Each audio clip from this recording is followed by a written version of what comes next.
one of the most critical times in our history. We have one of the most bizarre situations going on in this country.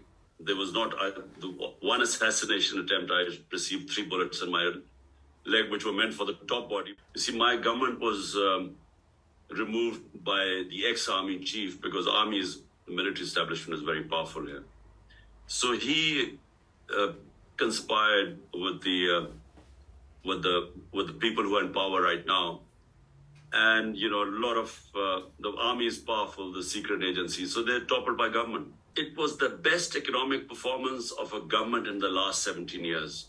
So now the situation is, why is my life in danger? Because what has happened is that the military establishment, along with the current lot who are in power right now.